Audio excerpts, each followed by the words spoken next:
Xin chào mừng quý vị đến với chuỗi hội thảo Internet về Boracay được tổ chức bởi Cục Du lịch.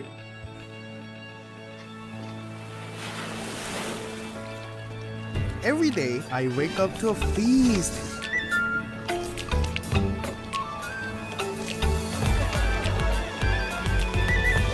Where I can sink my teeth into history.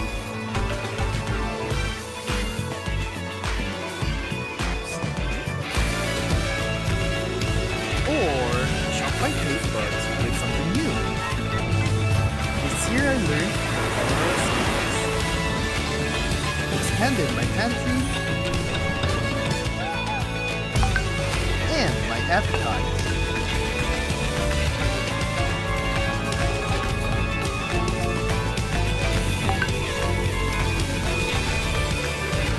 Every next bite only leaves you hungry for more.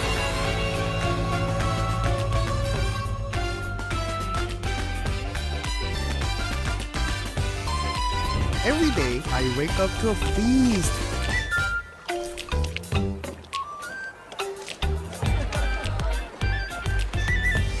Where I can sink my teeth into history.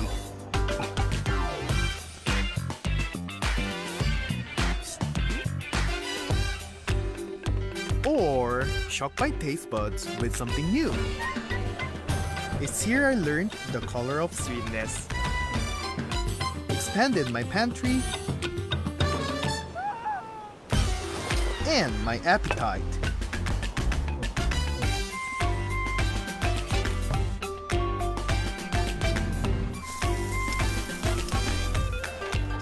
Every next bite only leaves you hungry for more.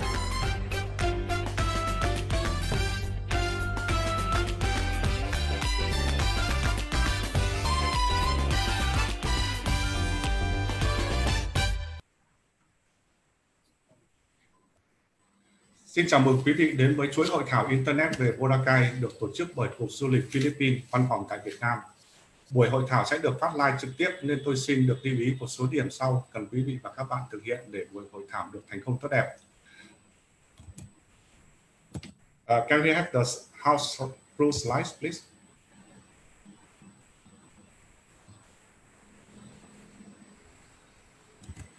Chúng tôi xin cảm phiền các bạn đổi tên ảnh ID của bạn với tên công ty, sau đó là tên của bạn, ví dụ Sài Gòn Tourist Dũng. Điều này cho phép chúng tôi xác định được bạn dễ dàng. Bạn có thể tìm thấy nút để đổi tên này ở góc bên trái ảnh ID của bạn.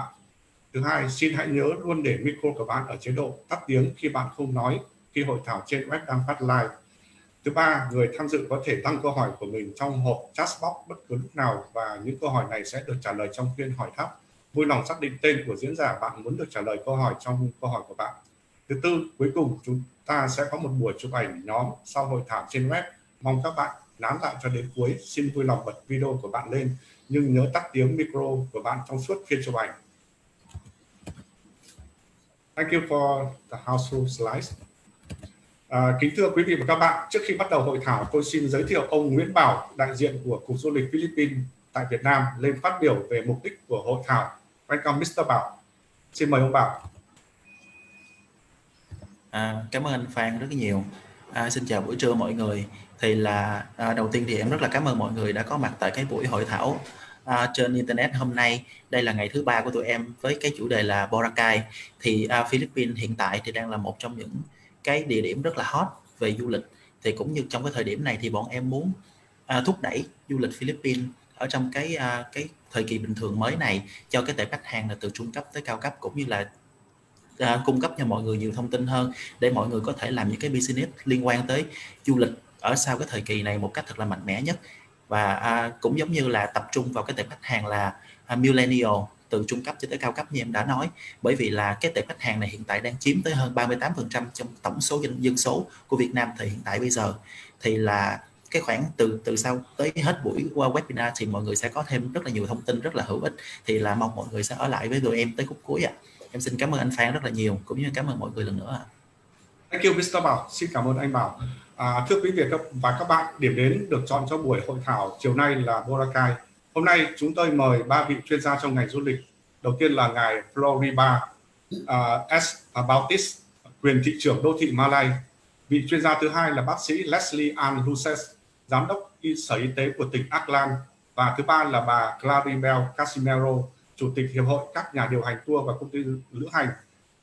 Đóng vai trò trung tâm trong việc phát triển sản phẩm du lịch của tỉnh Aklan gồm đảo Boracay, Antique, Capiz, Guimaras, Iloilo, Negros Occidental và Bacolo là văn phòng khu vực 6 phía tây Visayas của Cục Du lịch Philippines do bà Helen J. Catalbas làm giám đốc khu vực. Bà Catalbas là một cán bộ lâu năm của Cục Du lịch Philippines. You can activate your speaker. Đã thăng tiến từ nhân viên lễ tân du lịch cao cấp của phòng du lịch Iloilo vào năm 1976 khi mới tốt nghiệp đại học và được cố Tổng thống Ferdinand Marcos cấp giấy chứng nhận đủ điều kiện phục vụ dân sự tự động. Bà Catalbas đã được thăng chức lên nhân viên xúc tiến du lịch 1, trợ lý quan hệ công chúng, chuyên viên xúc tiến du lịch 2, chuyên gia du lịch cao cấp và giám sát hoạt động du lịch vào ngày 30 tháng 9 năm 2011 đến ngày 8 tháng 10 năm 2012. Bà được bổ nhiệm làm giám đốc khu vực 6 của Cục Du lịch, được Tổng thống Benigno Aquino bổ nhiệm quyền giám đốc khu vực 4 vào ngày 9 tháng 10 năm 2012 và giám đốc khu vực 4 bởi Tổng thống Rodrigo Duterte vào ngày 29 tháng 11 năm 2016. Ladies and gentlemen, may we welcome Regional Director Helen Catalbas to deliver the welcome remarks. Xin quý vị và các bạn hãy cùng chào đón bài phát biểu khai mạc hội thảo của giám đốc khu vực bà Helen Catalbas. Thank you. Iris from the Department of Tourism, Philippines. Philippine Department of Tourism, Vietnam officers Ms. Gwen Batuon and Miriam Melgar. Local government officials of Aklan, Governor Miraflores. And Mayor Frolibar Bautista of Malay, Aklan. Dr. Leslie Ann Luces, Provincial Health Officer of Aklan, and Claribel Casimero, President of Boracay Island Travel and Tour Operators Association, Vietnamese tour operators, wholesalers, and other stakeholders, guests, ladies and gentlemen, good day to all of you. Kính thưa các vị đại biểu từ Văn phòng Phát triển Sản phẩm và Thị trường Cục Du lịch Philippines và Cục Du lịch Philippines Văn phòng tại Việt Nam, với sự chỉ đạo của bà Gwen Batuon, Tổng Giám đốc, và bà Miriam Melgar, Giám đốc tiếp thị, Ngài Thị trưởng Provincial Miraflores của tỉnh Aklan và Giám đốc du lịch tỉnh Luces, các vị diễn giả, bà Claribel Casimero, Chủ tịch Hiệp hội điều hành tour và các hãng du lịch đảo Boracay, Natividad Bernardino, Tổng Giám đốc nhóm quản lý phục hồi môi trường liên quan Boracay, tiến sĩ Leslie Ann Luces, Giám đốc y tế tỉnh Aklan, các công ty lữ hành Việt Nam, các nhà bán buôn và các bên liên quan khác, các vị khách quý, các bạn, chúc tất cả các bạn một ngày tốt lành. Wherever you are right now, I hope and pray that you and your family are safe and in the best of health. Dù bạn đang ở đâu ngay bây giờ, tôi hy vọng và cầu nguyện cho bạn và gia đình của bạn được an toàn và sức khỏe tốt nhất. On behalf of the Department of Tourism Region 6 and on my own behalf as Regional Director for Western Visayas, I am happy to welcome you all to this Together as One webinar featuring the Paradise Island of Boracay. Thay mặt cho Sở Du lịch khu vực 6 Tây Visayas và với tư cách là giám đốc khu vực, tôi vui mừng chào đón tất cả các bạn đến với chuỗi hội thảo Together as One, cùng nhau như một, giới thiệu về đảo thiên đường Boracay. Boracay for several years now has time and again been cited as the best island in the world by international award-giving bodies. Boracay trong vài năm đã được nhiều lần chứng minh sự công nhận xứng đáng của quốc gia và quốc tế khi đứng đầu danh sách những hòn đảo đẹp nhất thế giới.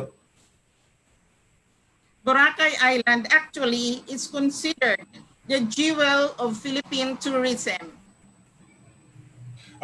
Boracay đã được công nhận là một viên ngọc của du lịch Philippines. The growth of the Vietnamese market of Boracay in the recent year prior to lockdown brought about by the pandemic is evident. The potential of the Vietnamese market for Boracay Island is very promising. Con số du khách Việt Nam đến Philippines đã tăng lên từ từ và đạt đỉnh trước khi dịch nổ ra, và kể từ đó thì nó có cái chậm lại, nhưng cái tốc độ tăng trưởng khách du lịch từ Việt Nam sẽ vẫn rất là khả quan, hứa hẹn. We encourage our Vietnamese tour operators and wholesalers to actually visit Boracay Island when travel to the island becomes possible, hopefully in the near future. Chúng tôi xin khuyến khích tất cả các công ty lữ hành, các nhà điều hành tour ở Việt Nam hãy đến thăm Boracay, tự mình đến thăm Boracay để trải nghiệm, và khi mà Boracay đã mở cửa cho du khách. Again, welcome and stay safe, everyone. Let's safely experience Boracay first. Một lần nữa xin chào mừng và chúc mọi người giữ an toàn, hãy trải nghiệm an toàn Boracay, và trân trọng cảm ơn. Một lần nữa xin kính chào tất cả. Thank you very much and good day again. Và xin kính chào tất cả các bạn.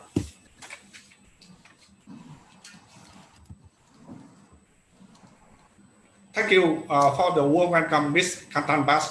Xin cảm ơn lời khai mạc nồng ấm của bà Catalbas. Moving forward, our first speaker is Honorable Frolibar S. Bautista. Tiếp diễn chương trình, vị diễn giả đầu tiên hôm nay là ngài Floribar S. Bautista, quyền thị trưởng đô thị Malay, Aklan. Hôm nay ngài sẽ chia sẻ với chúng ta một video có rất nhiều thông tin.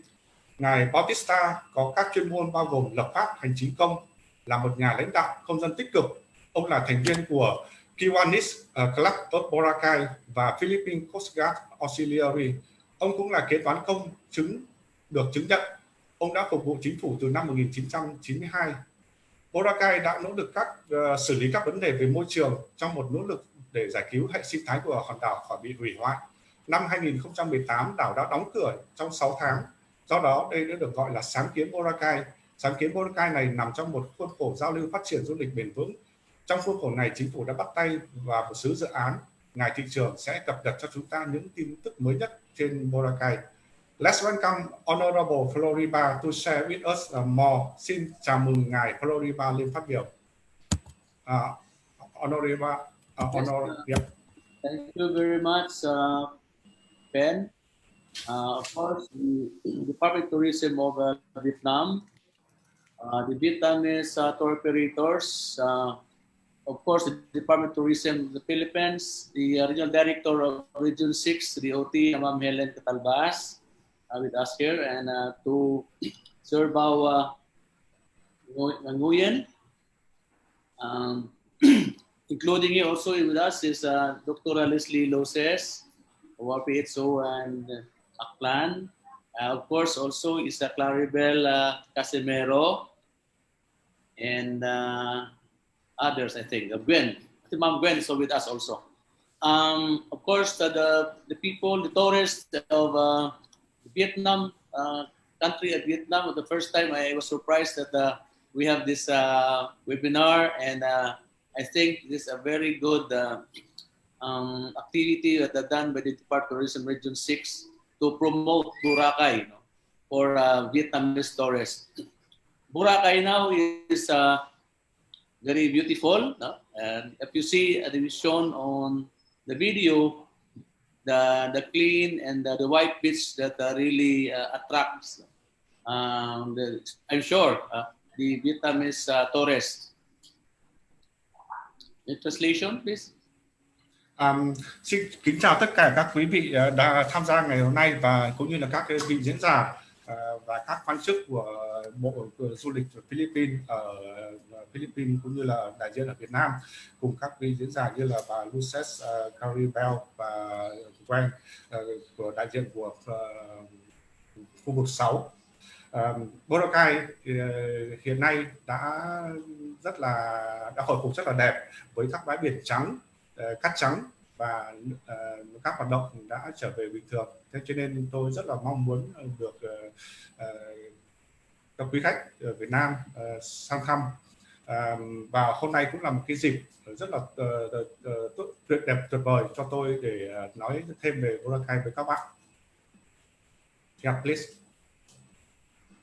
The entry of Vietnamese tourists in Boracay is a very good signs, that adds the groups, of tourists from say Korea, Vietnam, then China, and as Boracay is really affected by this pandemic, and we were really affected. The people, no jobs, no livelihoods. So that's why with this activity, I think we can lure more tourists from Vietnam. Cái đại dịch nổ ra đã ảnh hưởng rất lớn đến ngành du lịch ở Boracay. Trước đại dịch thì là khách du lịch từ các nước như là Hàn Quốc, Trung Quốc và Việt Nam đến Boracay rất là nhiều, nhưng mà vì ảnh hưởng của đại dịch cho nên số lượng du khách đã giảm rất lớn, và cái việc này đã ảnh hưởng rất lớn đến thu nhập của những người dân ở Boracay vì họ sống dựa vào du lịch là nhiều. Thế thì tôi hy vọng là cái sự mở cửa Boracay sẽ giúp đỡ kinh tế địa phương. Yes, please. Boracay until now is a COVID-free island, and I'm sure if you come here, you're safe. As a mayor of this island, under the Municipality of Malay, assure you that you're safe, and we're really doing our best to make the island safe for tourists, and of course do everything that we can in order to make the tourists more enjoyable to them, and to experience the beauty of the island. Đảo Boracay hiện tại là không có một ca nhiễm COVID-19 nào cả, và chúng tôi sẽ cố gắng đảm bảo hết sức tối đa cho sự an toàn và an ninh của các bạn khi đến du lịch đến Boracay. Cho nên xin các bạn cứ yên tâm du lịch ở Boracay trong cái sự quyết tâm và nỗ lực của chúng tôi. So with that, I'm very happy to see you Vietnamese visiting the island, and I'm sure you will enjoy the beauty, the sea, the sand, and the sun. So see you in the future, Vietnamese tourists. Vì thế chúng tôi rất là mong muốn được đón tiếp du khách từ Việt Nam đến thăm các bãi biển tuyệt đẹp, các bờ cát trắng, ánh nắng mặt trời, phong cảnh tuyệt đẹp của Boracay. Xin hẹn gặp các bạn trong tương lai ở Boracay. Xin kính chào các bạn. So bring your friends and family and enjoy our beautiful island Boracay. Thank you and good afternoon. Và chúc tất cả các bạn cũng như gia đình của mình có những ngày nghỉ vui vẻ và hạnh phúc ở Boracay. Xin thân ái chào tất cả các bạn. Thank you, Mr. Mayor Frolibar, Honorable Frolibar. Xin mời ngài. Next is a video on Boracay. Enjoy and video, please. Tiếp theo là một video về Boracay. Xin hãy cùng xem.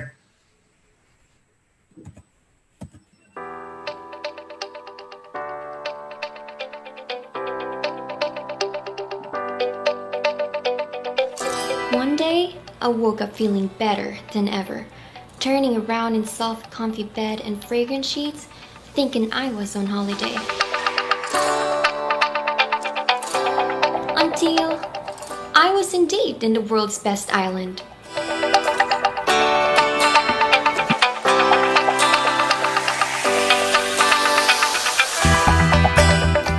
After a long while, my feet felt the finest sand once again, and heard the sound of the crispest splash of clear water, while the morning breeze touched my skin.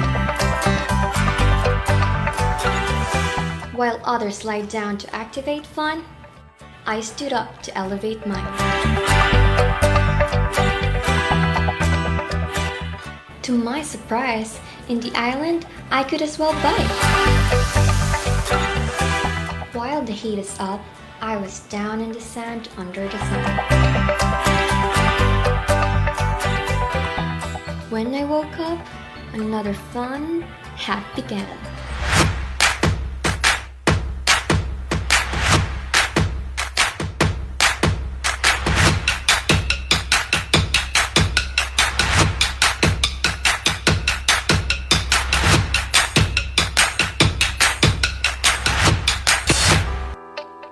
Surprisingly, Boracay has more offering than just I knew.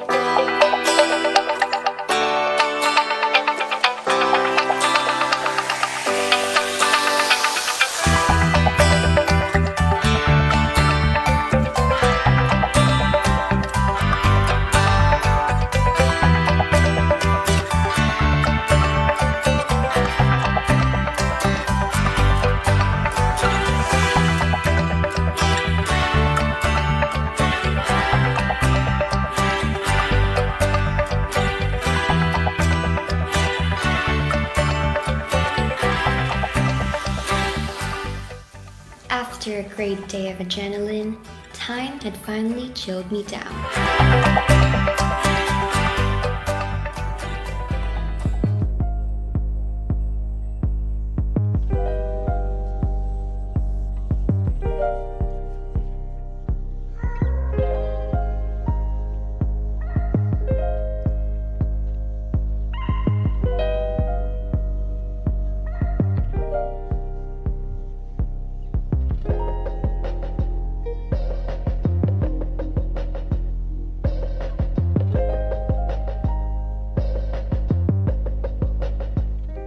Until island beats start to reactivate inside my head again.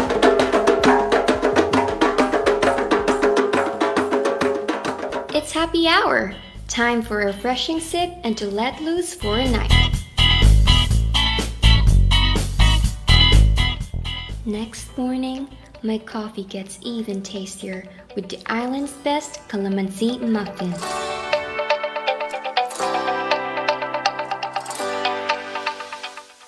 In the future, this island will host my dream wedding.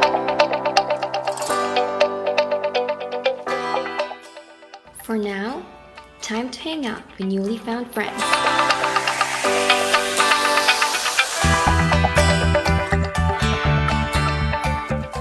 Happy days?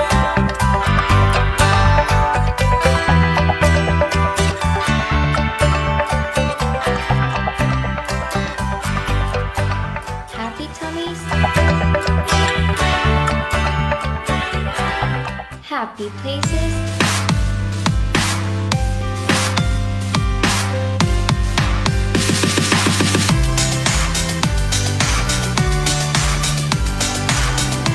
Happy faces? Happy island? Boracay is better than ever.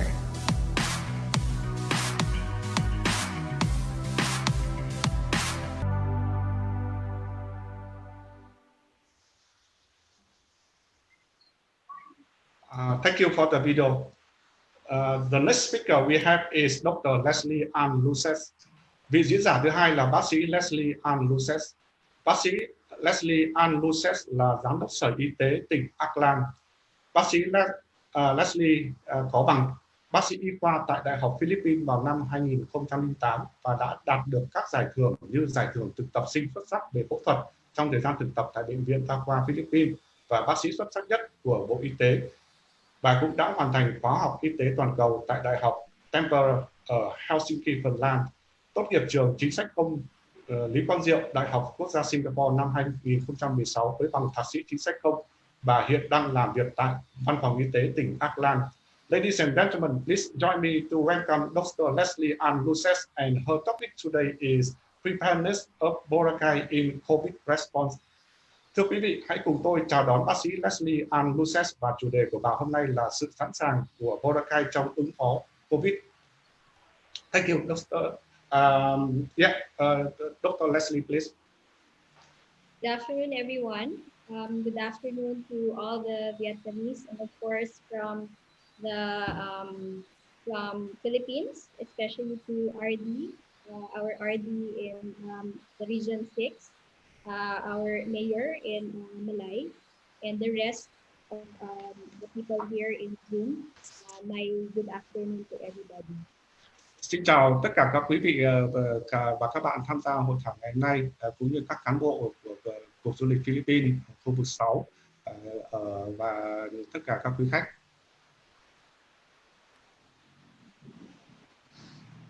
So it's a privilege to present to you what we have been doing for several months already, so that we ensure that all the tourists coming in Boracay will be traveling safe, hassle-free, and they will be enjoying their stay here in the island of Boracay.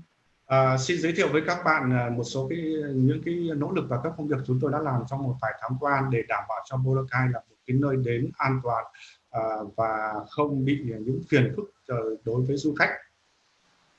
Next slide, please. Next slide. Okay. So what we prepared is, sorry, You go back to the previous slide. Previous slide. So we divided into 3 phases of reopening. So for the first phase, we started reopening last July 2020. This is for Western Visayas tourists. Việc tái mở cửa Boracay được thực hiện trong 3 giai đoạn. Giai đoạn thứ nhất được thực hiện vào tháng 7 năm nay ở phía tây của tỉnh Visayas.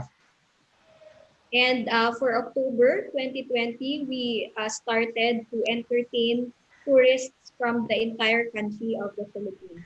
Và giai đoạn thứ hai mở cửa cho toàn bộ tất cả các du khách nội địa ở Philippines. And for the last phase, which is phase 3, we are planning to reopen. Hopefully, the Barangay Interagency Task Force will approve. We're planning to reopen for international tourists for the first quarter of next year. Và giai đoạn thứ ba thì là sẽ dự định mở cửa vào quý 1 của năm sau cho toàn bộ các du khách quốc tế. Next slide.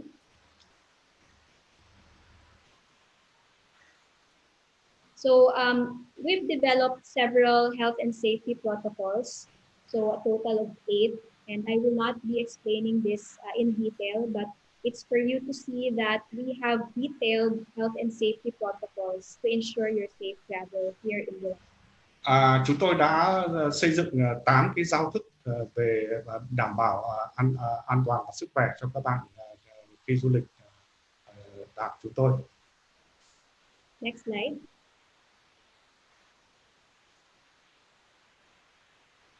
Okay, so for the process flow of entry in Boracay, the tourists will have to first accomplish the online health declaration card through this website, which is www.touristboracay.com.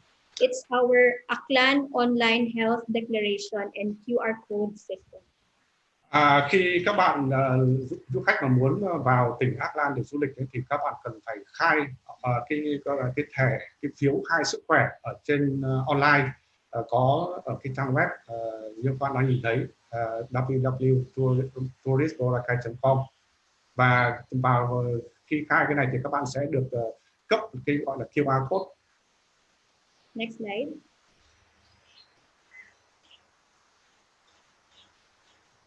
So once you accomplish the online health declaration card, you will then email the following required documents to touristboracay@gmail.com.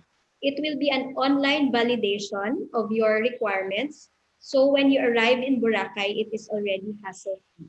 So the following are the required documents, namely negative RT-PCR result, copy of your confirmed booking, your round-trip flight tickets, and a proof of identification with Philippine residency. That is for our local tourists as of this time. Một khi mà các bạn đã khai online cái phiếu khám sức khỏe rồi đấy, thì các bạn sẽ phải nộp những cái giấy tờ sau, 4 loại giấy tờ sau đến cái địa chỉ email như các bạn đã nhìn trên màn hình. Đầu tiên là cái kết quả âm tính xét nghiệm COVID. Cái thứ hai là cái giấy cái bản sao về cái lịch trình booking của mình đã được confirm. Cái thứ ba là các cái chi tiết về vé khứ hồi của bạn. Cái thứ tư là cái bản sao cái nơi cư trú của mình ở Philippines, nhưng mà cái này chỉ dành cho người Philippines thôi. Next slide, please.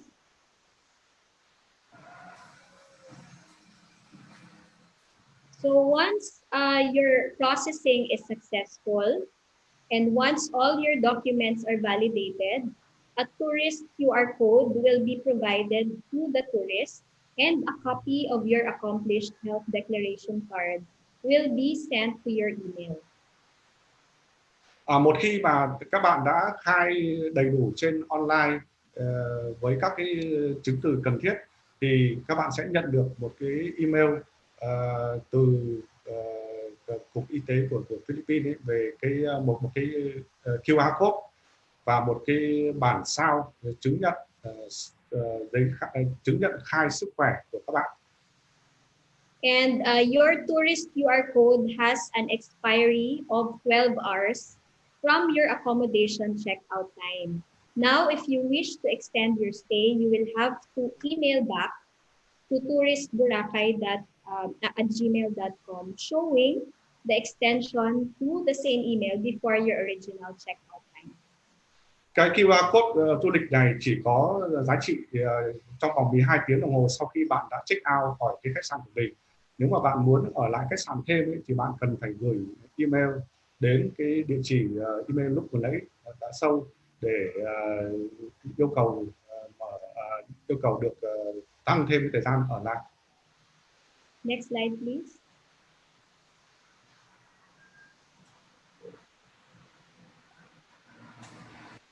Once you receive your tourist QR code, you are now ready to fly to Boracay.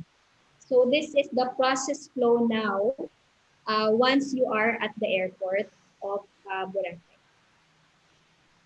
Một khi mà các bạn đã nhận được cái QR code du lịch ấy, thì các bạn sẽ được phép đi vào Philippines. Và khi mà các bạn đến một là sân bay, hai là cảng biển của Philippines ấy, thì đây là cái quy trình nhập cảnh. So once you arrive at the airport, we have designated Catalbas Airport as the only airport to enter Boracay. Một khi các bạn đã ở sân bay thì chúng tôi có một cái khu vực đặc biệt để dành cho du khách đến Boracay. You will then be assessed if you have symptoms or if you are symptomatic. Và bạn sẽ được thăm khám để đánh giá là nếu bạn có triệu chứng bị COVID hay không. If you are symptomatic, if you have COVID symptoms, you will then be sent to a temporary isolation area for further assessment. Nếu bạn có triệu chứng bị nhiễm virus ấy, thì bạn sẽ được gửi vào cái khu vực cách ly tạm thời để được đánh giá thêm. But if you have no symptoms and you are well, then you will be directed to a validation team at the airport, wherein you will be presenting your QR code, which you got from your email. Nếu như bạn không có một triệu chứng gì khác và bạn khỏe mạnh, thì bạn sẽ đến cái khu vực mà có cái đội cán bộ là quét cái QR code của các bạn, là cái mà các bạn đã nhận được qua email. Then you will proceed to the transportation area. Also, your QR code will be scanned. Và bạn sẽ được dẫn đến cái nơi gọi là cái nơi để quét cái QR code. Then you will be directed to our jetty port through a private vehicle. Và bạn sẽ được sau đó bạn sẽ được dẫn đến cái nơi cái cầu cảng. Again, once you are in the jetty port, you will be presenting your QR code to the validation team of the port. Và khi ở cảng ấy thì bạn cũng phải đưa cái QR code ra để cho cái đội kiểm tra ở đó họ xem. Then once everything is okay, then you will be directed to the pump boat designated only for tourists. Và nếu như là mọi thứ đều thông suốt thì bạn sẽ được dẫn đến bạn sẽ được đưa lên thuyền để dành riêng cho du khách. Now you are traveling directly to Boracay through the pump boat, and you will be arriving in the world-renowned beach, which is Boracay.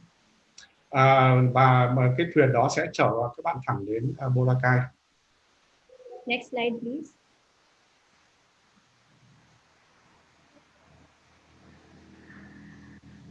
Now, once you are in Boracay, you are again reminded that your tourist QR code is very important and that you have to bring that everywhere you go. So once you check in your hotel, you will have to present your tourist QR code. And when you visit the restaurants in Boracay, you will also have to present your tourist QR code. Xin nhớ rằng là cái QR code du lịch này rất là quan trọng. Bạn cần phải mang đi theo mình khắp mọi nơi. Ở khách sạn, khi vào khách sạn check in thì bạn cũng sẽ được nhân viên khách sạn kiểm tra QR code. Còn khi bạn đi ăn chẳng hạn thì cũng sẽ được nhân viên ở nhà hàng kiểm tra. Cho nên các bạn nhớ là phải mang cái QR code đi khắp nơi theo mình. Next slide, please.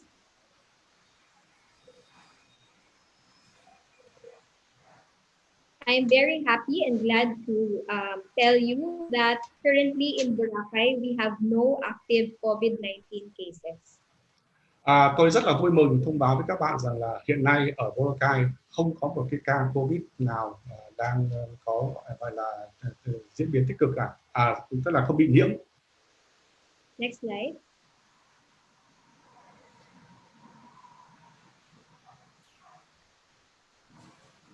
This is because we are very strict in implementing our strategies, namely prevention, tracing, quarantine, testing, and treatment.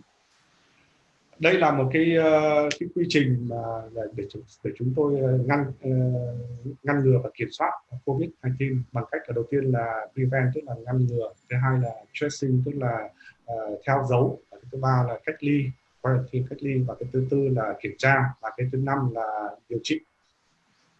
Next slide, please.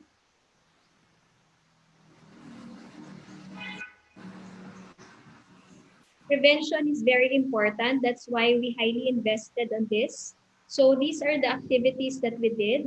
So we trained all the health and safety officers of the hotels, the restaurants, and the diving shops. Việc ngăn ngừa phòng bệnh là việc rất là quan trọng, cho nên chúng tôi đã đầu tư rất nhiều để vào cái công tác ngăn ngừa này. Ví dụ như là đào tạo tất cả các cái nhân viên an toàn vệ sinh ở khách sạn, ở nhà hàng, rồi là ở những cái cửa hàng có dịch vụ lạ. There was also several trainings of our COVID response team, and also in partnership with the Philippine National Police, they are strict as to advocating for physical distancing in public places. Và chúng tôi cũng đào tạo các cái team phản ứng nhanh với COVID, cũng như là phối hợp với cả cảnh sát Philippines để đảm bảo giữ cái gọi là giãn cách xã hội an toàn. And our municipal health office of Malay is also actively conducting several education campaigns on minimum public health standards to ensure that there are no COVID cases in Boracay. Và cái sở y tế của tỉnh Malay cũng đã tiến hành những cái chiến dịch giáo dục về các cái tiêu chuẩn giữ vệ sinh an toàn tối thiểu cho công chúng. Next slide, please.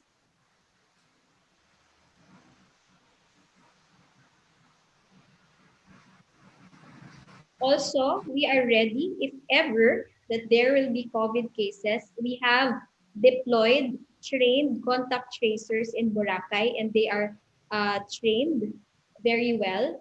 And there is immediate activation of this team once there are positive cases in Boracay. Về cái công tác theo dấu tiếp xúc thì chúng tôi đã triển khai các cái cán bộ chuyên trách về việc này ở Boracay, và một khi mà đã có báo động thì họ sẽ ngay lập tức họ triển khai để xử lý các cái ca mà dương tính với COVID. Next slide, please.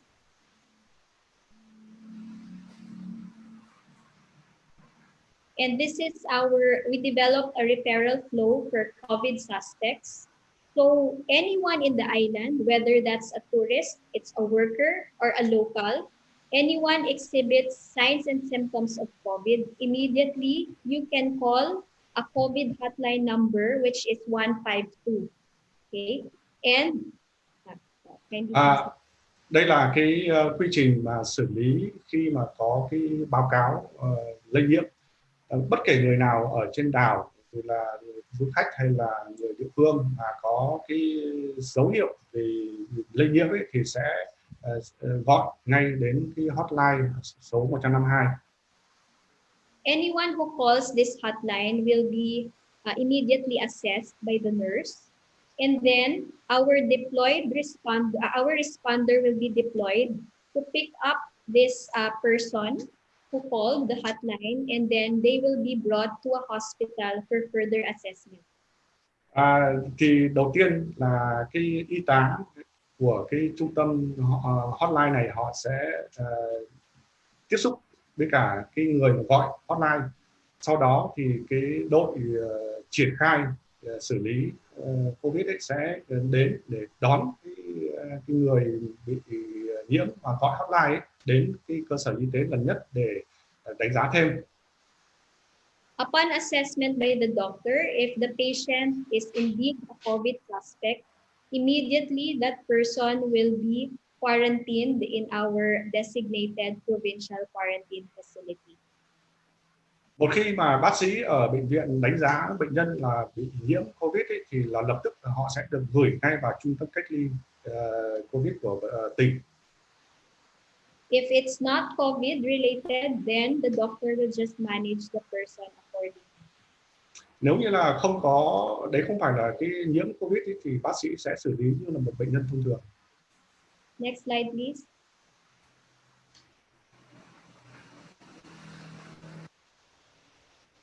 I just want to present to you that these are what we have prepared, the quarantine facilities for the possible suspects.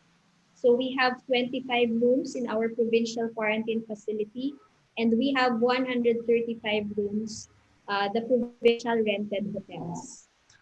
Đây là những cái cơ sở mà dành cho cách ly ở tỉnh. Về số phòng cách ly của tỉnh thì chúng tôi có 25 phòng, còn ngoài ra thì có 135 phòng khách sạn thuê để cách ly.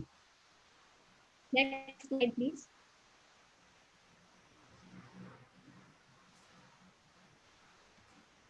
We also have invested in our own molecular laboratory so that when we have suspects, they are immediately swabbed and the results are released within the day. Chúng tôi cũng đầu tư vào cơ sở vật chất để gọi là kiểm nghiệm cái COVID. Next slide, please.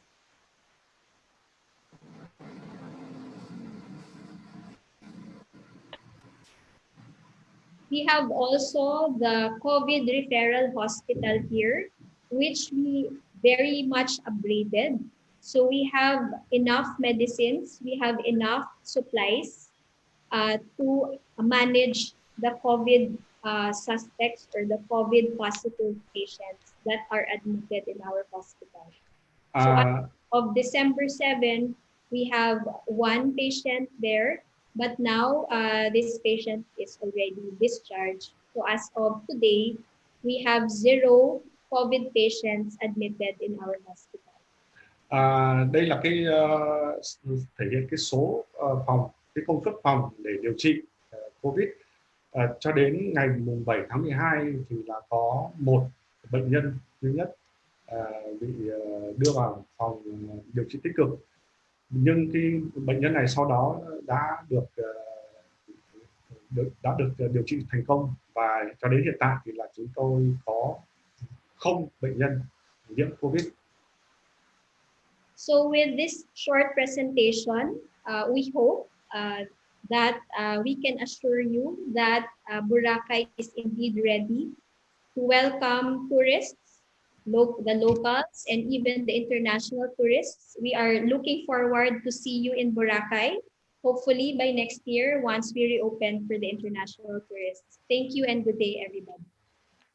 Với cái bản trình bày ngắn gọn của tôi thì tôi hy vọng rằng là các bạn sẽ an tâm với cái sự an toàn và an ninh khi các bạn đi du lịch ở Boracay, và tôi rất là mong muốn được chào đón các bạn du khách vào quý 1 khi mà Boracay mở cửa chào đón du khách quốc tế. Xin kính chào tất cả các bạn. Thank you, Dr. Leslie. Xin cảm ơn bà bác sĩ Leslie. Last but not least, we have next for Miss Claribel Casimero. Vị diễn giả thứ ba là bà Claribel Casimero. Bà Claribel Casimero là chủ tịch của Hiệp hội các nhà điều hành và công ty lữ hành đảo Boracay, đồng thời là chủ sở hữu của B&C Helen Leisure Tours. Kết hôn với một người bản xứ Boracay, bà là biểu tượng của trái tim và sự chăm chỉ, được nhiều người yêu mến vì lòng hào hiệp và tình yêu mãnh liệt đối với đảo Boracay, nơi bà coi như quê hương của mình. Bà đã hỗ trợ về mặt tôn giáo cho chính quyền địa phương và các chương trình môi trường của họ. Ladies and gentlemen, please join me to welcome Miss Claribel Casimero, and her topic today is key destination attraction and features of Boracay for the mid-range market to the higher-end market. Thưa quý vị và các bạn, hãy cùng tôi chào đón bà Claribel Casimero, và chủ đề của bà hôm nay là các điểm đến chính và đặc điểm của Boracay dành cho thị trường trung cấp đến thị trường cao cấp. Xin chào bà Claribel Casimero. Welcome, Miss Claribel Casimero. Hello, everyone. Good afternoon.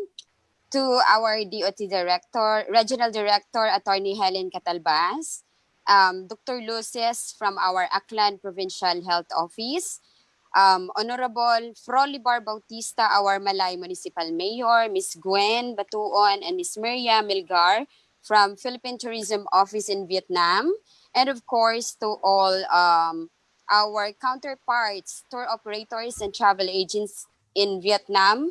Good afternoon and mabuhay. Xin kính chào tất cả các quý vị và các bạn, các vị diễn giả. Đầu tiên là giám đốc khu vực bà Helen Catalbas, Dr. Leslie, ngài thị trưởng Frolibar, cũng như là giám đốc khu vực 6 bà Gwen, cũng như là văn phòng của du lịch Việt Nam, của du lịch Philippines ở Việt Nam, và tất cả các quý vị và khách hàng và quý vị ở Việt Nam tham dự hội thảo ngày hôm nay. Okay. I am humbly honored to be in this webinar presentation where we can showcase our Boracay Island products, services, and tourist spots in the new normal setting, introducing the new Boracay branding, Boracay better than ever. Tôi rất là hân hạnh và vui mừng hôm nay được giới thiệu với các bạn các thắng cảnh, các điểm đến và các cơ sở lưu trú ở Boracay trong cái hoàn cảnh bình thường mới. All right. To start with, I am presenting to you some of the island's highly recommended hotels where you can have your dream accommodations. Next slide, please. Trước tiên là chúng tôi xin được giới thiệu với các bạn một số các cái khách sạn mà rất là phù hợp với các cái gọi là như là một cái giấc mơ của các bạn khi các bạn đến Boracay. Okay. Next slides, please. All right. We have Discovery Shores Boracay. Next slides, please. Có cái khách sạn ví dụ đây là Discovery Shores Boracay. Shangri-La Boracay Resort and Spa.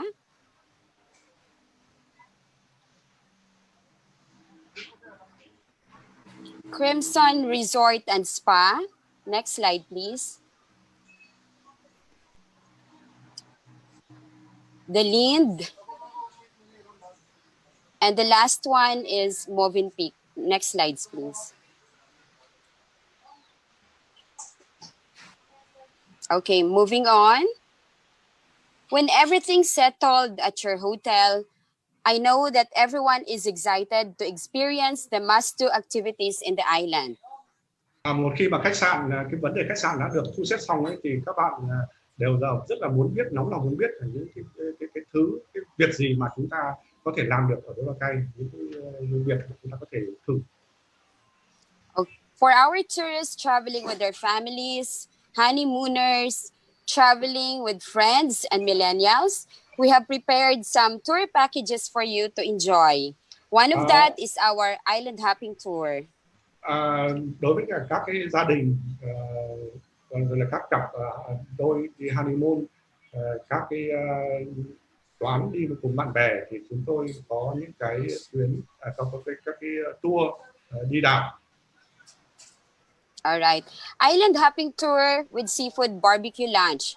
This is one of the most popular activity in the island, where you can go around Boracay using a traditional outriggered motorized boat, or have it in a more luxurious way by riding a yacht.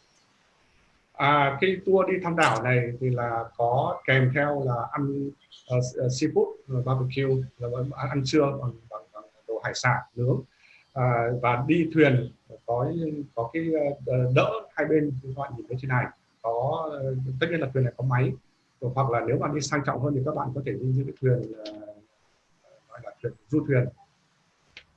All right. The tour includes pick up and drop off from your hotel, which ideally starts at 9 a.m. and you will be brought up to the jump off point, which is boat station 1 or boat station 3 at the beachfront or Bulabog Beach, located in the other side of the island, depending on weather condition. Các bạn có thể được đưa đón ngay tại khách sạn của các bạn, và đưa đến cái gọi là bến tàu số 1 hoặc số 3, và một số cái nơi khác ở trên đảo, tùy thuộc theo cái vị trí khách sạn của các bạn. Itinerary includes snorkeling at the designated snorkeling areas such as Coral Garden and Balinghay Beach, located along the main beach area, Ilig-Iligan Beach at the north side, and Crocodile Island on the southern side. One of the highlights of the said tour is the stopover at the Puka Beach, located on the northern end. Trong cái lịch trình đi tour đảo này thì là có cái bơi, có cái lặn mà bằng ống thở gọi là snorkeling ở một số cái bãi biển chính ở trên đảo mà bà kể tên ra. Okay, this Puka Beach is the undeveloped beach, features a less than 1 kilometer stretch of white sand.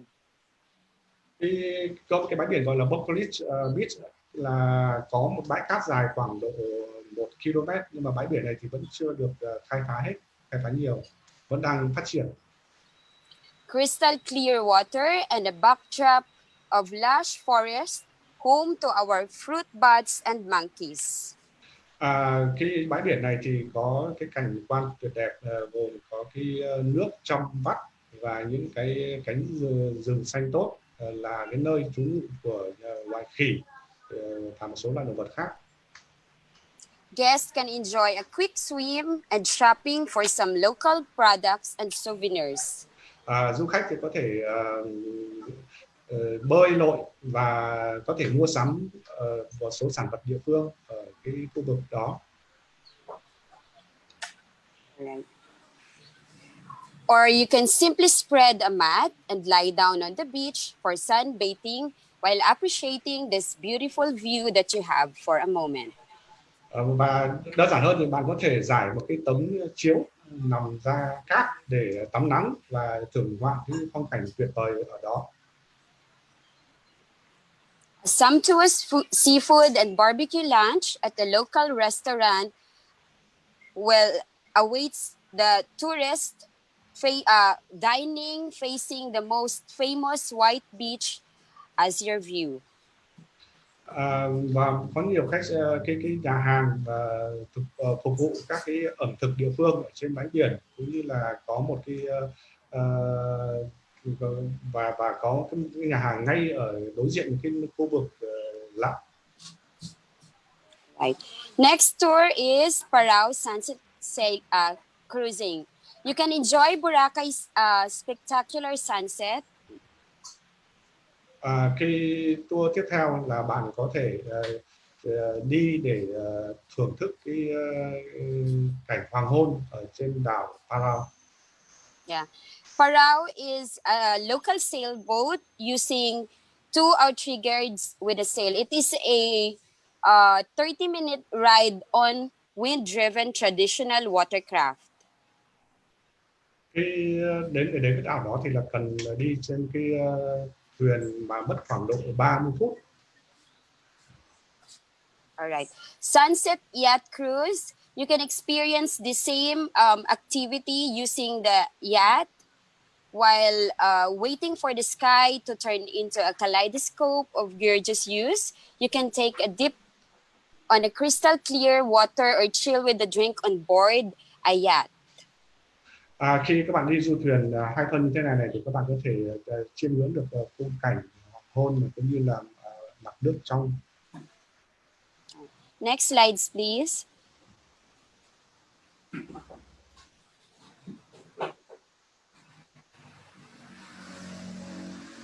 Okay. We have another activity for you, which is a land tour. For those who are not comfortable riding a boat or any sea craft for hours, you can still explore Boracay Island by doing this activity. Chúng tôi cũng có các cái tour đi trên cạn, trên trong thành phố dành cho những cái người mà không thích bơi lội hay là bị say sóng. Thì đây là cái tour dành cho các bạn. Itinerary includes pick up and drop off from your hotel by air-conditioned van or electric tricycle. Cái lịch trình thì gồm có việc đưa đón các bạn ở khách sạn bằng xe van có điều hòa hay là bằng xe điện, xe 3 bánh điện. The highlight of the tour is a visit to Ati Village, where you can have a glimpse and witness the rich culture and heritage of our indigenous people we called Ati, which are considered as the first settler in the island and have their own community and livelihood. Trong lịch trình thì là có cái chuyến đi đến các cái làng văn hóa, là cái nơi mà các bạn có thể thưởng thức các nét đặc sắc văn hóa nghệ thuật của dân bản địa, có thể gọi là thổ dân ở đây. We will also be visiting some of the newly reclaimed and developed wetlands, such as wetland number 2, which is Boracay Wetland Conservatory Park.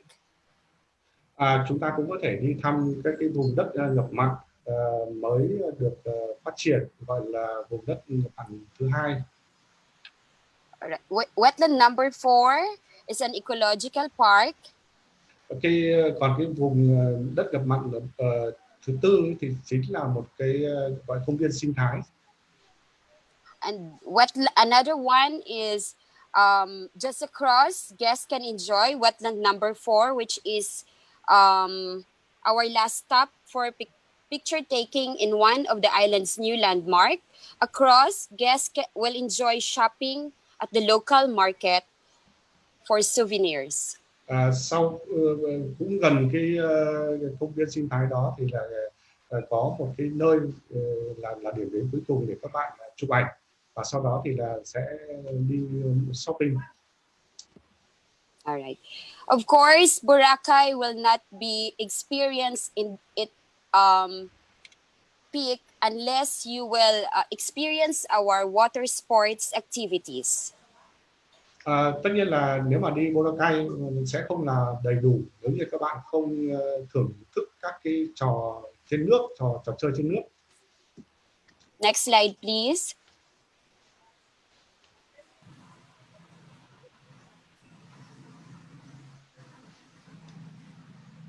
Adventure never ends in Boracay Island, especially for sea sports enthusiasts, adventure seekers. Có rất nhiều trò chơi gọi là rất là phổ biến như các bạn đã nhìn thấy. As we all know, the island is known for its extreme and intense water sports activities, from parasailing. Đảo cũng rất là nổi tiếng các cái trò ví dụ như là gọi là lướt dù, aquanaut diving, lặn, jet ski, và đi mô tô trên nước, And for families with kids, banana boat ride will be an enjoyable experience you can have with them, which will surely make your vacation a memorable one. Đối với gia đình có trẻ nhỏ ấy, thì là đi cái thuyền đi cái thuyền chuối như thế này thì sẽ rất là thú vị và để lại cái ấn tượng không thể quên được cho trẻ con. After the sunset, of course, our millennial will surely enjoy bar hopping. Tất nhiên là khi mà trời lặn ấy, thì các bạn trẻ chúng ta sẽ chắc chắn là muốn thưởng thức các cái quán bar. Experience Boracay's lively and vibrant nightlife by doing bar hopping in some of our finest and sought after bars located on the northern part of the island. Có rất nhiều cái bar nổi tiếng ở phía bắc của đảo dành cho các bạn trẻ mà yêu thích khám phá cái hoạt động sau hoạt động về đêm. After dinner, you can explore the central part of the island's beachfront bars and start to chill out at some of our bars there, like Epic Bar, listening to rock and country music with live performances by our local musicians. Sau khi ăn tối thì các bạn có thể thưởng thức một số cái bar ở phía trung ở miền trung của đảo, nơi mà có trình diễn ca nhạc và ca sĩ là những người dân địa phương. All these fun, exciting adventures and experiences awaits you in Boracay Island, which is on its top form after the rehabilitations and lockdown during this pandemic. Tất cả những cái sự vui chơi và hoạt động như vậy sẽ chờ đợi các bạn ở Boracay sau khi mà Boracay tái mở cửa khi mà dịch bệnh đã được khống chế. Next slide, please.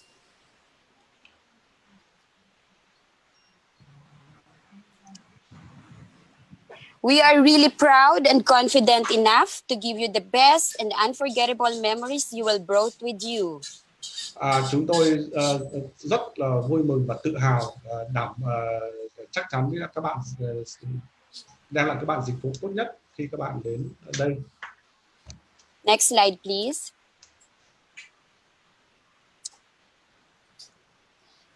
The same level of warmth and the famous Filipino hospitality that never fails to amaze the world will continuously be felt in this, despite this pandemic. Chúng tôi sẽ dành cho các bạn tất cả cái sự trọng thị và ấm áp, đón tiếp ấm áp của Philippines dành cho thế giới, mặc dù là kể cả trong đại dịch. Thank you, Miss Claribel Casimero. Ladies and gentlemen, please join me to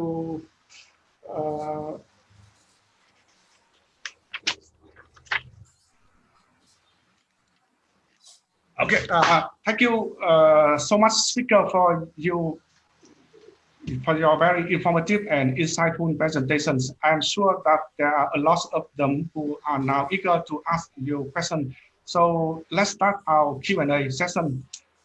Xin vô cùng cảm ơn các vị diễn giả đã cung cấp cho khách tham dự nhiều thông tin chi tiết và bổ ích. Tôi tin chắc rằng sẽ có nhiều khách tham gia hội thảo hôm nay muốn được hỏi thêm các vị diễn giả. Vì vậy, hãy bắt đầu phiên hỏi đáp để xem chúng ta có những câu hỏi gì.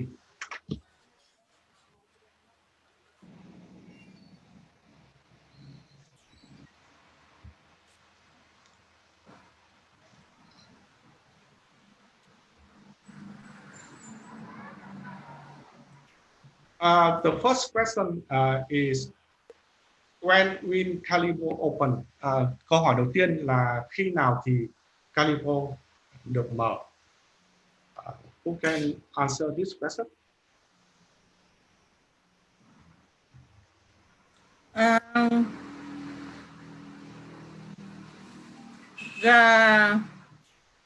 The flights are approved by a higher authority, higher than this authorities here present with us. It's being approved by the National Interagency Task Force.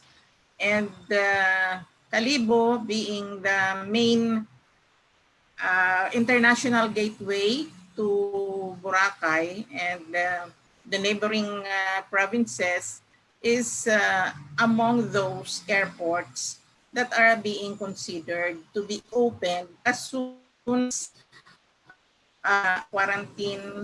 community quarantine levels have been proved. But as of the moment, as Dr. Leslie has said, it's Caticlan Airport that will serve as our main gateway to Boracay. But as soon as travel bubbles with international destinations and international source markets will be materialized, we are also looking at not only Caticlan, but also Calibo. But that will take, I think, a first quarter or much later. In the meantime, since Caticlan Airport can also handle big planes, I think we have to contend with both international and domestic flights using Caticlan Airport. Thank you. Cái Calibo là cái cửa vào cho Boracay, cho nên đây là sân bay rất quan trọng. Nhưng mà hiện tại thì cái việc mở cửa đấy đang được xem xét bởi cấp thẩm quyền cao hơn những người có thẩm quyền ngày hôm nay, cho nên là chúng tôi cũng chưa biết được cái thời điểm cụ thể. Nhưng mà cái hiện tại thì giống như là bà Leslie vừa nãy có trình bày là cái hiện tại cái sân bay Caticlan là vẫn đang mở cửa đón tiếp cả khách quốc tế lẫn khách nội địa. Thế thì cái tạm thời có thể dùng cái sân bay này, nhưng mà còn cái Calibo kia thì có thể là một thời điểm nào đó vào quý 1 của năm sau. Okay, thank you.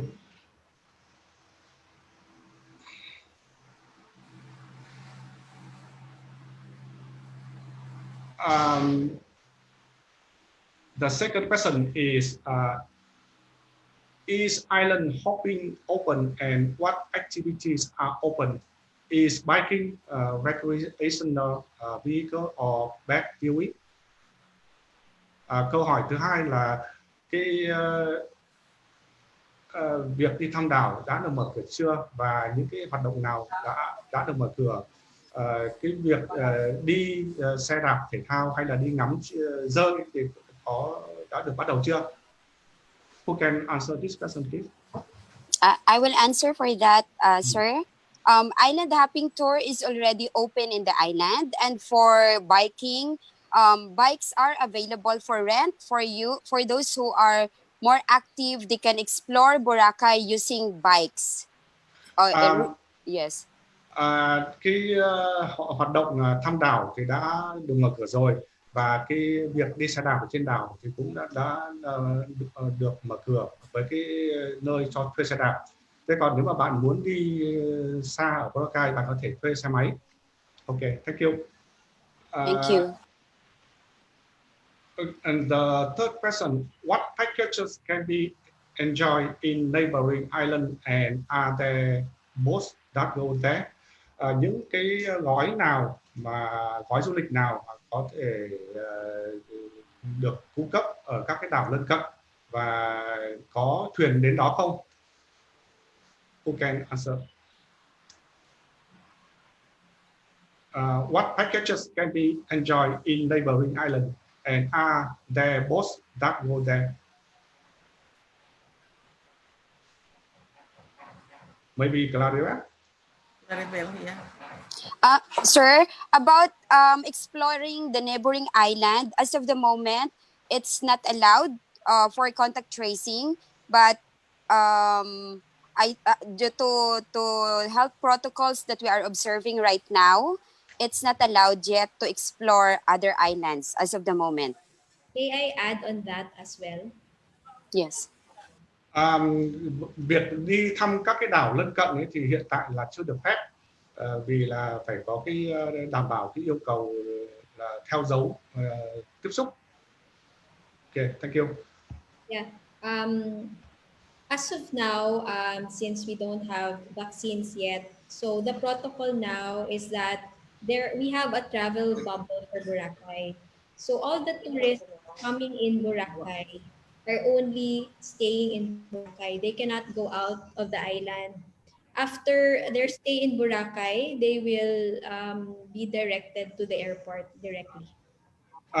Vì là hiện tại chưa có vaccine điều trị COVID cho nên đến khách đến Boracay là phải đi theo cái gọi là bong bóng Boracay, tức là các bạn chỉ được phép đến Boracay và ở lại Boracay. Sau khi rời khỏi Boracay thì các bạn sẽ được đưa trực tiếp đến sân bay để đi về, chứ không được đi khắp nơi khác. Okay, the next question. I am a fan of Boracay night party on the beach. After the cleaning of Boracay, do you mean to say there are no more night party? Tôi là một trong những cái fan của các cái tiệc tùng buổi tối ở Boracay trên bãi biển. Thế thì sau khi mà đã dọn dẹp và phục hồi Boracay thì bạn muốn nói rằng là sẽ không còn những buổi tiệc tối trên bãi biển nữa, phải không? Maybe this one, Claribel again.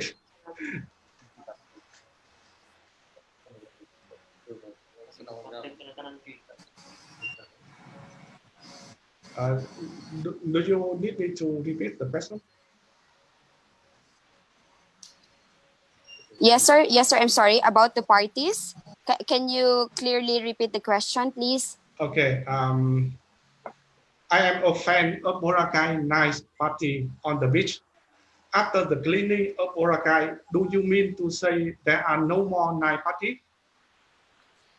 As of the moment, sir, parties are not allowed. You can go around bar hopping, but there are protocols that there would be some social distancing to be observed. You can still enjoy with in a new normal setting. That's what I can say. Okay, hiện tại thì cái việc tiệc tùng trên bãi biển buổi tối là không được phép, bởi vì chúng ta vẫn phải đáp ứng được các cái thao thức về giữ khoảng cách xã hội an toàn. Nhưng mà tất nhiên là các bạn vẫn có thể đến các cái bar từ bar nọ sang bar kia để gọi là vui chơi, nhưng mà vẫn phải đảm bảo cái giãn cách xã hội an toàn.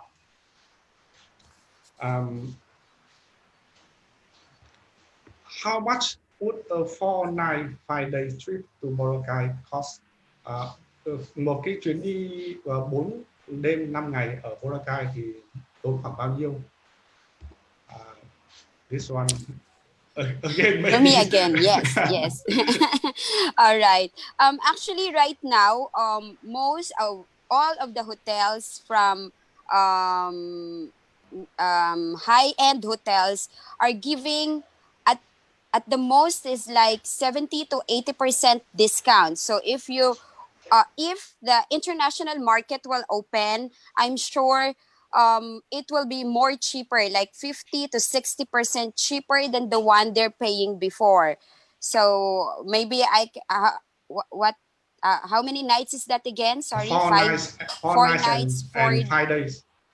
5 days. Yeah. So if you will get a high-end resort, maybe for 2, maybe estimate expenses would cost you like a 50 to 80,000 pesos with all the accommodations. For 4 nights.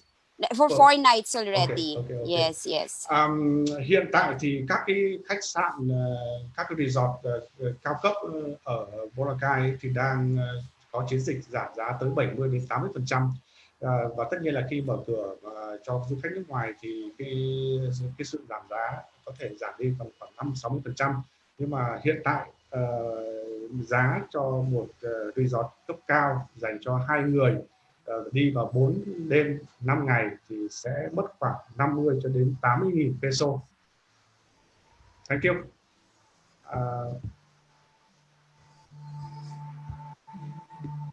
Back in the day, Boracay was one alluring and exotic island until it was overloaded with tourists.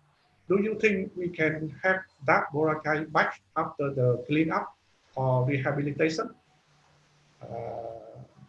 I would like to invite Mayor, but I don't know if someone can answer. Okay, let me repeat the question.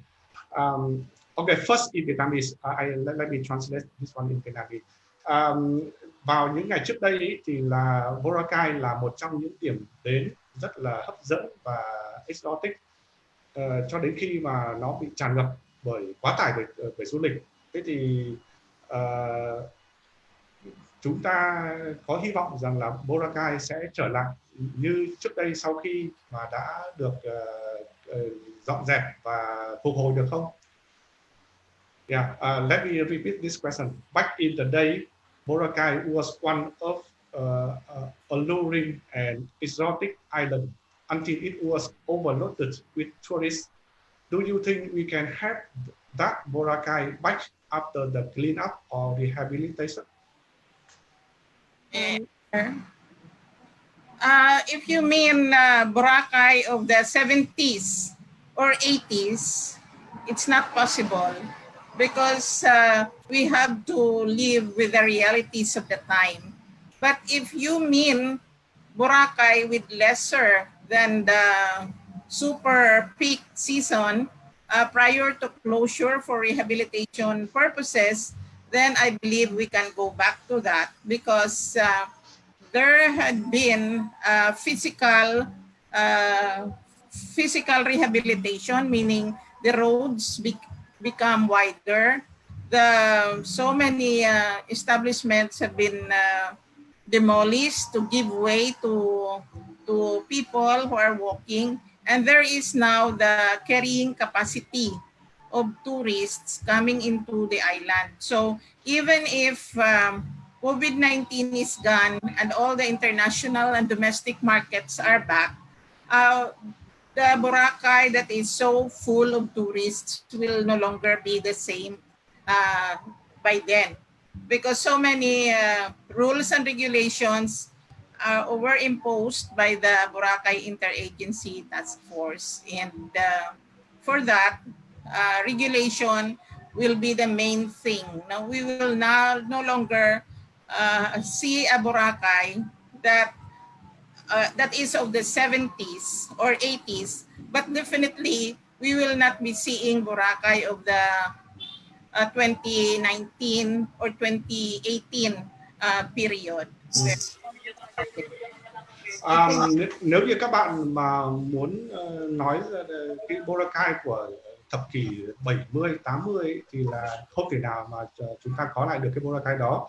Nhưng nếu như các bạn nói về Boracay trước khi bị đóng cửa ấy, thì chắc chắn là chúng ta sẽ có một cái Boracay tốt hơn cái thời điểm đó. Nhưng tất nhiên là không thể so sánh được với trước đây, bởi vì là sau khi mà đóng cửa và sửa chữa phục hồi ấy, thì có rất là nhiều cái thay đổi ở Boracay về mặt vật lý, ví dụ như là đường xá thì được mở ra, các cái cơ sở phục vụ du lịch thì một số cơ sở phục vụ du lịch thì bị phá đi để mở đường, rồi là có cái công suất để phục vụ du khách cũng được tăng lên. Thế thì và có rất là nhiều các cái quy chế được ban hành để bảo tồn Boracay, cho nên chắc chắn là Boracay sẽ tốt hơn cái thời điểm mà đóng cửa trước vào những năm 2018, tức là tốt hơn cái thời điểm gọi là căng thẳng nhất dành cho du lịch, đó là những cái năm 2018, 19 là cái nơi mà là những cái thời điểm mà quá nhiều khách du lịch đến. Thế cho nên chắc chắn là chúng ta sẽ có một cái Boracay tốt hơn sau khi dọn dẹp và phục hồi. Thank you.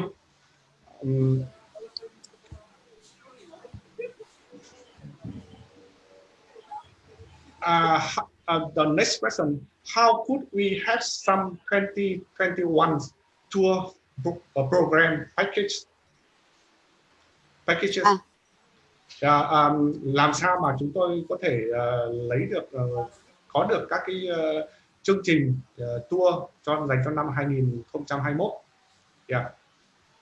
All right, good. Yeah, yes, I can answer to that, sir.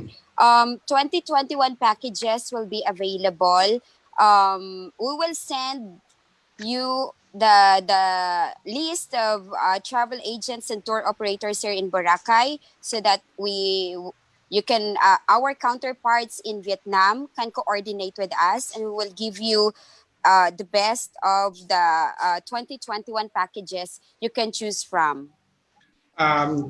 Các đối tác của du lịch của chúng tôi ở Việt Nam ấy, cộng tác chúng tôi, cho nên là các bạn có thể lấy được các cái thông tin về tất cả các cái hãng điều hành du lịch và thông tin du lịch thông qua đó.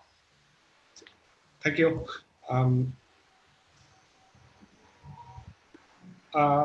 When the in Vietnamese, câu hỏi là khi du lịch phục hồi, Tổng cục Du lịch Philippines có kế hoạch gì để hỗ trợ các doanh nghiệp lữ hành Việt Nam không? This question is in Vietnam, in Vietnamese from Vietnam. So someone would like to answer. Okay. When the tourists recover in Philippines, will the DOT have any plan to support the tour agents in Vietnam? From the DOT regional office, yes. Yeah, I can commit my office to support the tours of Vietnamese tour operators when it comes to accommodation, meals, and tours. No, we can sponsor that, and our partner will be the organization headed by Claribel, in not only for this market but also in other markets. So we are open to sponsorships. Có Tổng cục Du lịch Philippines sẽ trợ giúp cho các cái doanh nghiệp lữ hành ở Việt Nam bằng cách là mời các bạn sang xem xét thị trường, và tất nhiên là tài trợ đài thọ cái chi phí ăn ở đi lại du lịch ở Philippines. Và đây không phải chỉ dành riêng cho thị trường Việt Nam mà còn dành riêng cho các thị trường khác. Okay, the next question in Vietnamese as well. Việt Nam cũng là một điểm đến nổi tiếng về du lịch biển đảo, và chúng tôi cũng có các dịch vụ như các bạn đã giới thiệu. Liệu có điểm nào đặc biệt hơn để thuyết phục khách Việt Nam đến Boracay không? Okay, Vietnam also has been one of the famous tourist destinations for islands and sea tourism, and we Vietnam also have the similar services offered by you as you introduced. So we wonder if you have any distinguished feature that can persuade Vietnamese tourists to come to Boracay.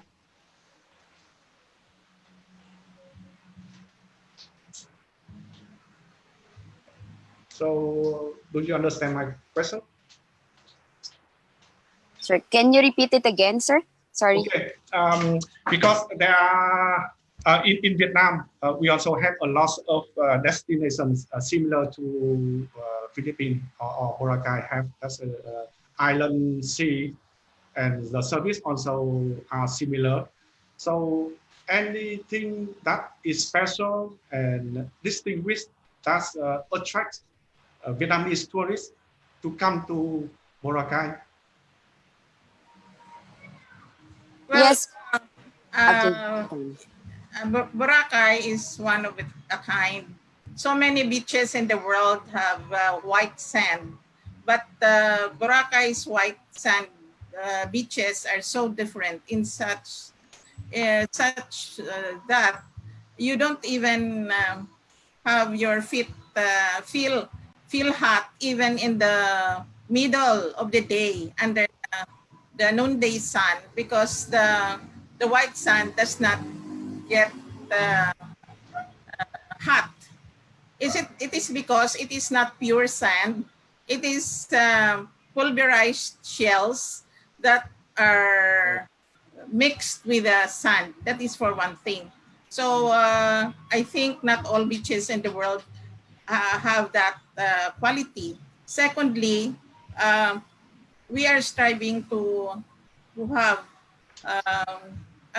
sustained COVID-free island in Boracay. And on the part of the Department of Tourism product development, there are other products that are being developed for the island. Like for example, the bike tours, a more organized bike tours, staycation, no, not staycation, but workcation, meaning you can continue working online while being in the island paradise. That system is being developed now. And an island where most of the souvenirs will be made in Aklan, no, in Malay, in Aklan, and in Western Visayas, contrary to what we had before COVID. So this is, or this package of new and enhanced tourism products will, I think, make Boracay all the more attractive. I don't want to compare Vietnam and Boracay. Boracay is a small island, while Vietnam is a whole country. I have been there, but we are trying to make Boracay as unique as it is, no, beyond compare. Thank you. Ok, những cái điểm mà hấp dẫn của Boracay mà chắc chắn là Việt Nam có thể là không có. Thứ nhất là cái bãi biển trắng, cát trắng. Mặc dù là trên thế giới thì có rất nhiều cái bãi biển cát trắng, nhưng cái điều đặc biệt đối với cả bãi biển cát trắng ở Boracay là cát được pha trộn với cả các cái mảnh vỡ của vỏ sò mịn, cho nên bạn nếu mà đứng trên bãi biển vào giữa trưa nắng thì các bạn sẽ không cảm giác như là chân mình nó bị nóng, cát nó nóng lên giống như là các nơi khác, bởi vì những cái nơi khác thì là chỉ thuần túy là cát thôi, cho nên bạn sẽ cảm thấy sức nóng của mặt trời. Đó là cái điểm thứ nhất. Còn điểm thứ hai là ở Boracay thì chúng tôi đã phát triển các cái sản phẩm để đảm bảo cho các bạn cái gọi là cái workcation, có nghĩa là gì? Các bạn vừa làm việc và như bình thường và đồng thời là vẫn thưởng thức được được trú ngụ tại một cái thiên đường là đảo Boracay. Và cái thứ ba nữa là các cái sản phẩm bán sản phẩm thủ công bán ở địa phương, Aklan, Malay, thì là những sản phẩm làm ngay tại địa phương chứ không phải là như trước đây là mang từ nơi khác đến. Thì đó là những cái điểm mà tôi nghĩ rằng là sẽ rất là hấp dẫn các du khách Việt Nam. Và tất nhiên là tôi cũng không muốn so sánh Việt Nam với cả Boracay, vì Việt Nam là cả một đất nước, còn Boracay chỉ là một hòn đảo nhỏ. Thế nhưng mà tôi tin rằng là Boracay có những cái điểm gọi là hấp dẫn riêng có, đặc sắc riêng có. Thank you. Okay. Well, I think we are up for the Q&A and we don't have much time. So chúng ta có rất nhiều câu hỏi nhưng thời gian có hạn nên không thể trả lời tất cả. Xin lỗi vì những câu hỏi chưa được trả lời. Tuy nhiên nếu cần biết thêm thông tin thì xin vui lòng liên hệ với Cục Du lịch Philippines ở Việt Nam. We are almost to the end of the webinar, but not just yet. Please join me to welcome Miss Việt Hiếu Nguyễn, Project Supervisor of Philippines Department of Tourism Việt Nam, to do our closing remarks. Để tiếp nối chương trình, xin cùng tôi chào đón bà Nguyễn Việt Hiếu, trợ lý giám sát dự án của Cục Du lịch Philippines, Văn phòng đại diện Việt Nam phát biểu bế mạc hội thảo. Xin mời bà Hiếu. Miss Hiếu, please. Yeah. Yes, thank you, anh Phan. To the regional director, Mrs. Helen, Catalbas, and our distinguished speaker, thank you for your little time and sharing. Và xin được gửi đến những đối tác thương mại Việt Nam và những người bạn trong ngành truyền thông, nhưng những người đã đồng hành cùng chúng tôi trong những buổi hội thảo gần đây, và những lời cảm ơn sâu sắc. Mong hẹn gặp các bạn trong buổi hội thảo tuần này và ngày thứ 6 về địa danh Cebu và Boho. Xin cảm ơn. Dạ, xin chào. Thank you, Miss Hiếu. Xin cảm ơn bà Hiếu. Next, I would like to invite Miss Miriam Melcher, Marketing Director for Philippines Department of Tourism Việt Nam. Tiếp đến là lời phát biểu cảm ơn của bà Miriam Melger, Giám đốc Marketing của Cục Du lịch Philippines đại diện Việt Nam. Xin mời bà Miriam. Miss Miriam, please. Regional Director Helen Catalbas, Honorable Mayor Bautista, Dr. Luces, Ms. Casimero, thank you so much for sharing your valued time and very informative presentations. Our trade partners in Vietnam will find that very useful in developing their packages to promote Boracay. And to our trade partners, okay.